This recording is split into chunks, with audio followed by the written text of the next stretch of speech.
Let the world see how ugly they can get, but the Hong Kong people will not give up.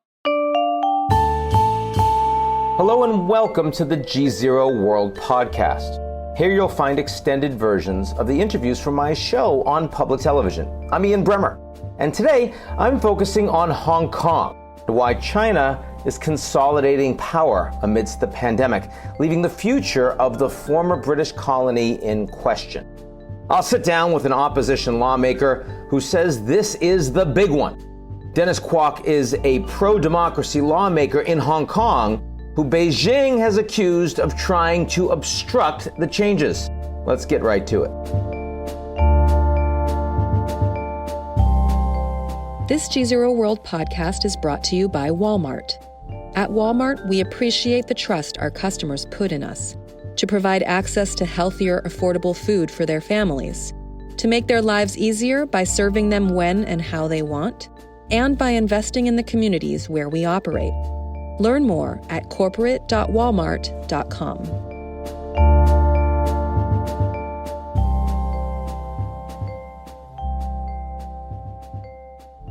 Dennis Kwok, direct from Hong Kong. Very good to be with you, sir. Thank you for having me. So, one to start off is that we have this new national security law that Beijing is essentially forcing Hong Kong to adopt. You said the following, I want to quote it. This is the end of Hong Kong. This is the end of one country, two systems. Make no mistake about it that Beijing, the Central People's Government, has completely breached its promise to the Hong Kong people. So as one of Hong Kong's most vocal pro-democracy leaders, I have to ask you, if this is the end of Hong Kong, then what's your next move? That's a very good question. I think the international community needs to see what is happening to Hong Kong and what is supposed to be a 50-year guarantee of a high degree of autonomy has come to an end only after just 23 years. The Hong Kong people was promised democracy. We still don't have democracy. We were promised our freedom, and now they're trying to take away our freedom by directly legislating for this national security law and imposing it directly on Hong Kong, bypassing all our institutions, all our process, which is not supposed to happen, but it's happening right before our eyes. And the world needs to know and needs to watch very carefully. Why do you think it's happening? I think it's part of this strategy by the People's Republic of China in trying to assert itself onto, people within the country. And also you can see that, they are doing the same so-called wolf warrior diplomacy around the world, asserting themselves everywhere. For Western viewers that aren't familiar with how Hong Kong and how your government in particular operates, can you explain why certain members of Hong Kong's leadership, like the chief executive, Carrie Lam, would be putting Beijing's interest before Hong Kong's? Because she got her job because of Beijing. She got her job because Beijing appointed her. And her job depends on Beijing's continued support. And I think it's become very clear that this Hong Kong government, this administration, is nothing but a puppet of the Central People's Government. And the so-called high degree of autonomy doesn't apply anymore. I'll give you one example. The Hong Kong government was asked a few weeks ago to comment on a very important article in our constitution, the Basic Law, saying that no Central People's Government's department should interfere into the domestic affairs of Hong Kong. Now, this article is very important and is therefore a good reason, because we don't want Chinese authorities to be intermeddling with what is our domestic Hong Kong affairs. Now, the government put out a statement explaining its view on this article. And then within 2 hours, it had to back down twice and change its basically 3 statements within 2 hours, backpedaling from that stance, which is very clear as everyone's understanding, to saying that the China Liaison Office and other Central People's Government's department can meddle in Hong Kong domestic affairs, and that Article 22 don't apply to them. This is how bad things have become. Now, you've been quite outspoken. You're a member of Hong Kong's Legislative Council, and you've drawn the ire both of Beijing and of the chief executive of Hong Kong on more than one occasion. One headline I could cite were your efforts to block the passage of certain laws, including a bill that would criminalize disrespecting the Chinese national anthem, led to an all-out brawl on the legislative floor. Explain to our viewers how that happened. What happened there? Let me be clear. I was simply presiding over a meeting of the House Committee, which is one of the most important committees in the Legislative Council. And I was holding the meeting strictly in accordance with the rules of procedure of the Legislative Council. What happened was there was a political deadlock between my colleagues on the Democratic side and my colleagues on the pro-establishment, pro-Beijing side. They couldn't agree on how to elect a chairman for the House Committee. Now, my job is to hold the meeting in accordance with the rules of procedure and nothing else. But Beijing accused me of filibustering. They accused me of misconduct in public office and also have breached my oath when I took office. All these allegations came to a naught. Ultimately, they resolved it by taking away my power to continue to preside over the meetings as chairman, and they broke the deadlock by using some legal procedures, which allowed them to operate the Legislative Council in accordance with how they want to do it. Now, apparently, the reason why they're so, the pro-Beijing and the government is so anxious to break the deadlock is because they want to pass the national anthem law, which will be probably passed next week, which criminalizes anyone who showed disrespect to the national anthem. Why has that been such a big issue in Hong Kong? I mean, Lord knows you've had all sorts of mass dissent and unrest over the course of the past year. It feels like of all the things that you would be focusing on that Beijing would want to get done, a law that criminalizes disrespecting the national anthem might not be top of the agenda. When we are going through COVID-19, when we have gone through a whole year of political unrest and facing a possible economic recession, I would have thought that the Hong Kong government should focus on things like how to get the economy going, or how to reduce unemployment, or how to help Hong Kong generate more businesses, etc. But instead of focusing on those important issues, the first thing they want to do is to pass a national anthem law, criminalizing people who show disrespect to the national anthem. Clearly, the agenda is now being set by Beijing, and the Hong Kong government puts Beijing agenda ahead of everything else. And this is what's happening. Do you talk with any of these guys socially? The pro-Beijing legislators, you're obviously there in the same group. Not so much these days, I'm afraid. We used to have a better communication, but unfortunately, because of the events of the past 12 months, I don't think there is a constructive dialogue going on within the Legislative Council. So there are no legislators you talk to on the pro-mainland side. I wouldn't go as far as that, but there are obviously people I've known for years.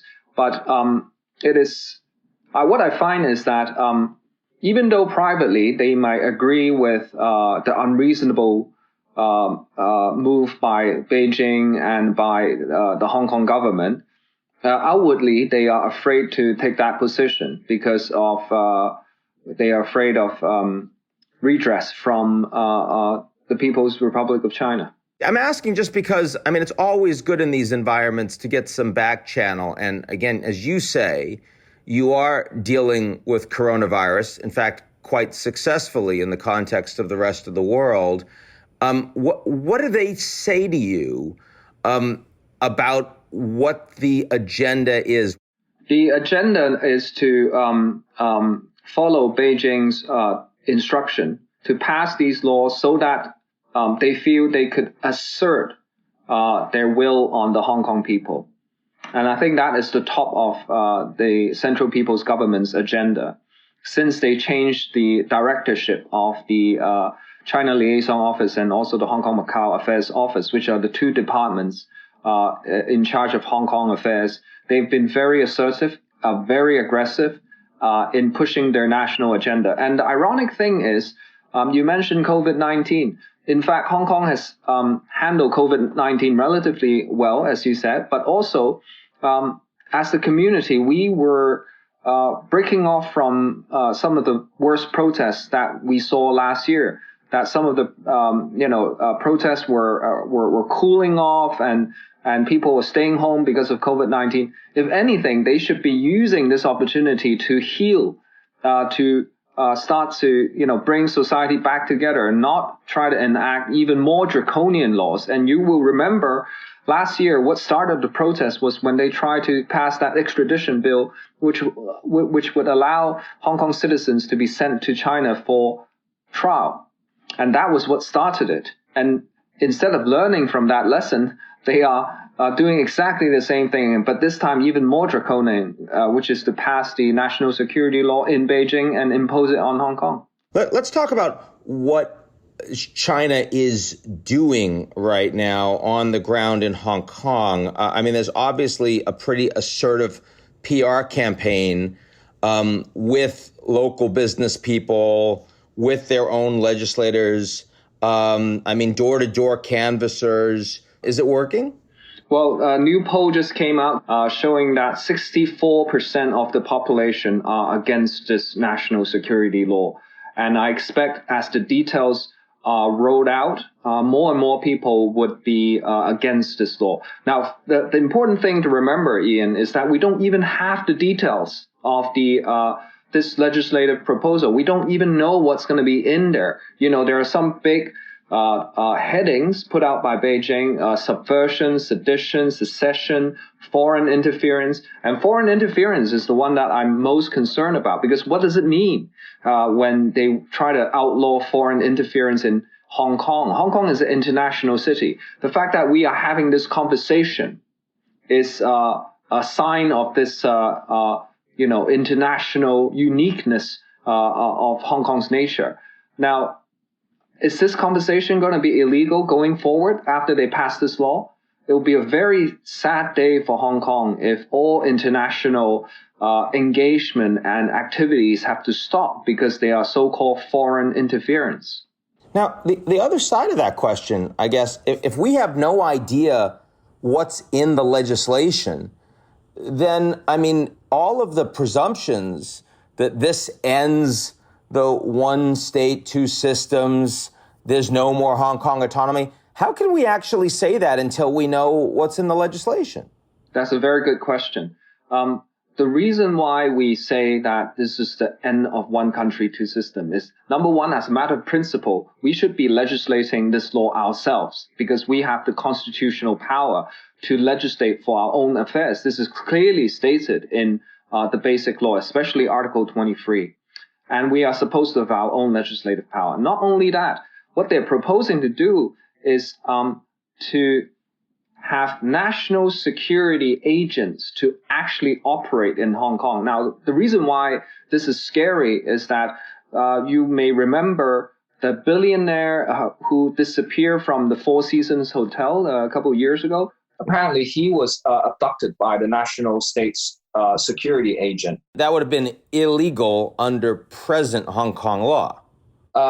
Would have been illegal, and also the booksellers were apparently also kidnapped by the national state security agents. And also looking at how they interpret national security as a matter of concept in China, it is extremely broad. It could be financial instability. It could be journalism, criticizing the government, a very loose definition of what is official state secrets. So everything could be endangering national security. So you can bang on, the fact that they will have a very loose definition sort of imposed and will be as loose and as wide as possible, which is against the common law principle, which you and I understand that in the common law, when you have a crime, the provision needs to be very precise as to what you can do and what you can't do, so that we can organize our own lives and behavior, so that we don't step on the wrong side of the law. But this is not the way Chinese law operates. So I understand the legislation itself should not be made in Beijing. It shouldn't be passed from Beijing. It should be done by Hong Kong's own legislators. That is a change. You're saying that it's a problem because in the past, look, mainland China has engaged in these illegal activities with their own national security forces in Hong Kong. That's a somewhat different argument in the sense that you're saying that, well, the Chinese government pays no attention to Hong Kong law anyway.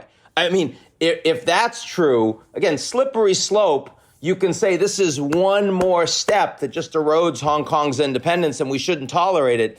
But you can also say from outside that they weren't actually adhering to it anyway. So why the show?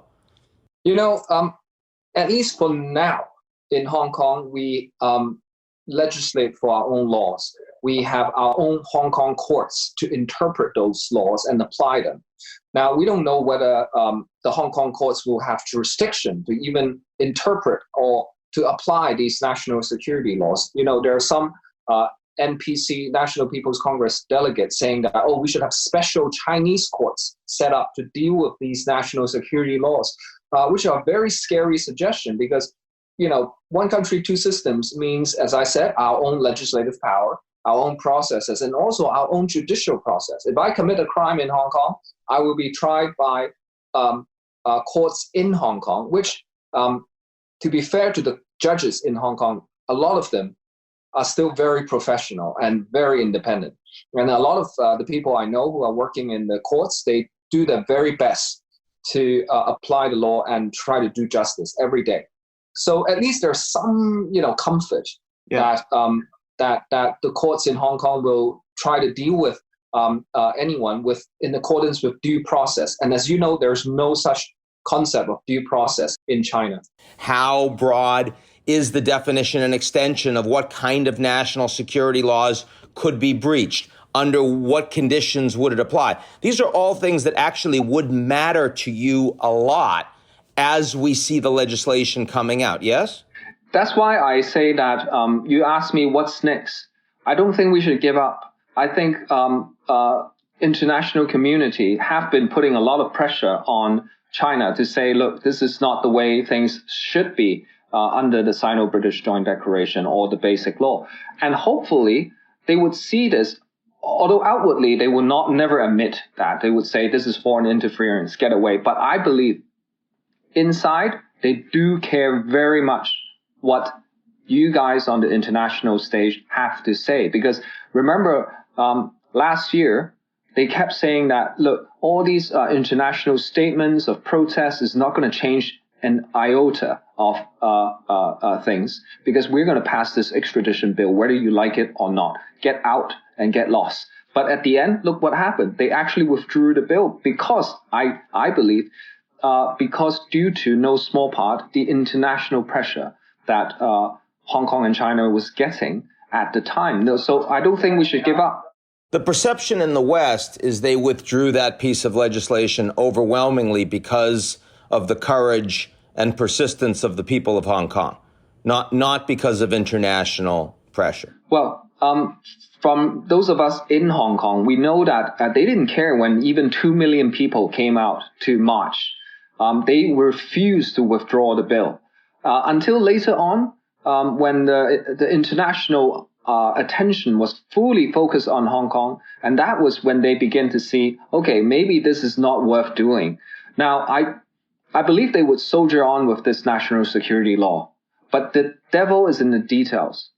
I think that is what the community here will be focusing on, and I hope the international community will also focus on the details of the bill to make sure that it is at least, you can't be sending people, allowing national security agents to grab Dennis Kwok and then just take him across the border and try by Chinese courts. That would be outrageous. Yeah, we don't want them to grab Dennis Kwok and just take him across the border. Let's stipulate that for this conversation. I don't want that that's either. why it'll be harder to have this conversation if they do that. There's no question.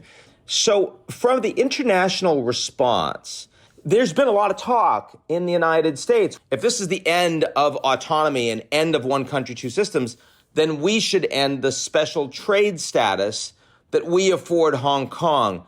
Are you saying we should really wait to make that decision until we understand what's in the legislation, that you want to see pressure against Beijing right now, but not necessarily concretely what the responses are until we know what it is?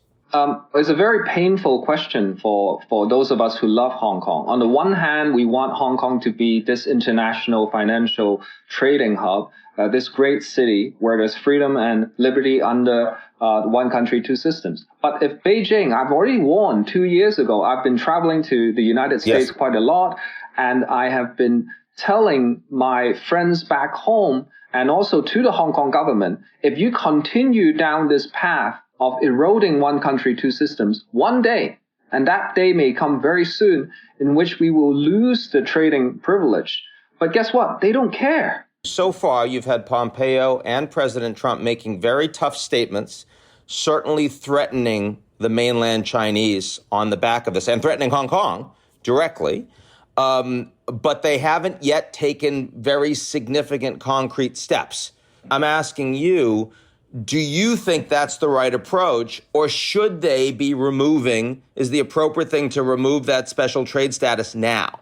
I think the natural consequence, as I said, of the move by China to impose this national security law, and over the years, how the Hong Kong government just doesn't care about one country, two system. Some people in Hong Kong say, hey, they deserve this, guys. They deserve having the trading privilege revoked. And also, I think you can't blame the international community for calling out what China is doing. So understandable. I don't know whether the president will roll out these measures and how fast he would. It is damaging for Hong Kong, but at the same time, it may have the force in giving the Hong Kong government and the Central People's Government a pause to say, hey, if they are really going to cancel the special trading status and affect Hong Kong as an IFC, is this a price worth paying? But I don't know how they will answer this question. That is my point, Ian. I really don't know. I'm just asking you, and I'll move on after this, but I'm just asking you, given that this is a real choice, a real discussion happening in my Congress right now, do you think it is more effective for the Americans to end it now, the special trade status, or threaten the Chinese government that they will, depending on this legislation? All I'm saying is that if they really are going to end the trading status because of what's happening, this is the natural consequences of China's actions, and I would not blame them. So you do know, you have said that the Chinese government doesn't really care. Obviously, Hong Kong has far less economic importance as a financial center for Beijing than it did in 1997. It obviously has a lot less importance in terms of facilitating exports than it used to. Is Hong Kong just not economically important enough? Is that a lot of what's happening here? And so, Beijing no longer feels like it matters. They can take the hit? I think I would disagree with that, Ian, because if you look at foreign direct investment, 70% of FDI that goes into China goes through Hong Kong. Yeah. And also, Hong Kong is one of the top equity financing center in the world. It beats sometimes London and New York. And when your Congress and your president is threatening to push back on Chinese listed companies away from America, where does these Chinese companies go? They go back to Hong Kong, because Hong Kong is the best way in which for them to relist and to continue to attract international capital markets. So I think all this talk that Hong Kong is not important anymore, especially when you have the world sort of attitudes changing towards China, and that you have this US-China trade war going on, and you have global economic uncertainty. Is this the time to cut off Hong Kong as their only true international financial center in China? I think it would be foolish for anyone to make that assumption. But again, I don't know their line of logic. I mean, they seem to think on a different line of logic. And how do you think, so far, the level of dissent on the streets in Hong Kong is not close to the 2 million that you saw when you were arguing against pushing back, ultimately successfully, against the extradition legislation. What do you think the mood is like for the people today, and why are we not seeing much larger mass protest? Well, partly it's because of they're using the social distancing rules because of COVID-19 to stop people from coming out. Now, last week, one day alone, they arrested more than, I think, 500 people in different parts of Hong Kong because people were trying to gather to protest against the national anthem law, and the police were unhinged. They were shooting at people with pepper guns, randomly arresting. Even school kids were seen taking arrested and brought up to the police car. So they are really pressing hard. Now, a very important date is coming up. The June 4th commemoration is coming up this week. For the first time in 23 years of Hong Kong post-handover history, they are not allowing the June 4th commemoration from going ahead. Now, people will still come out, I suspect. People will still want to express their feelings in commemoration. I don't know what's going to happen, but it looks like there will be another massive confrontation. I mean, here in the United States, of course, we have lots of protests in the middle of a pandemic. How much concern do you have that Hong Kong will no longer be such a success story on the COVID side because this is happening now? And you know, again, there's a lot of mask wearing, there's a lot of social distancing. You're used to that in Hong Kong. You've experienced SARS, MERS much more directly. But still, if you're getting hundreds of thousands of people out on the streets as they're changing the character of your territory, a pandemic is not the best time to do that.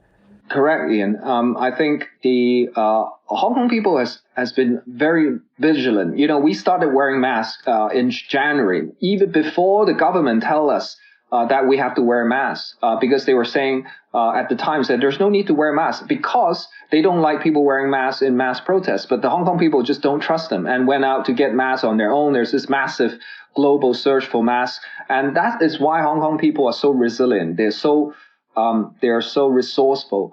And I think even if the Hong Kong people cannot gather physically together, I think there will be other activities, other ways in which they will try to show their dissent. Now, there's a very important election coming up in September. The Hong Kong people will not forget any of this. Now, okay, fine. Some people say, well, they will cancel the election in September. Well, let them do that. Let the world see how ugly they can get. But the Hong Kong people will not give up. Have you had any reason thus far to be concerned about your personal safety? Well, you know, all of my colleagues on the Democratic side are concerned about their personal safety. Well, my colleagues, some of them have been beaten up by thugs. Some of them have been followed and beaten up. Some of them have been charged and prosecuted for what they do in the Legislative Council. And so they are coming after us hard and fast. So, Dennis, I mean, this is a very challenging time in the world, and it's a very challenging time in Hong Kong. When you look at the next months and what's ahead of you, what's giving you hope right now? What's driving you forward? The Hong Kong people. When I walk down the street, a lot of people would, give me the thumbs up. They would say, 加油, and, we're getting a lot of messages of support. And the Hong Kong people is not giving up. And if they don't give up, as their representative, we must soldier on. And although there's not a clear pathway out at the moment, but I think we just have to keep buggering on, using Churchill's famous phrase, we cannot give up. Dennis Kwok, Godspeed. Good to talk to you. Good talking to you, Ian. Thank you. That's it for today's edition of the GZERO World Podcast. Like what you've heard? I hope so. Come check us out at gzeromedia.com and sign up for our newsletter, Signal. This GZERO World Podcast is brought to you by Walmart. At Walmart, we appreciate the trust our customers put in us. to provide access to healthier, affordable food for their families, to make their lives easier by serving them when and how they want, and by investing in the communities where we operate. Learn more at corporate.walmart.com.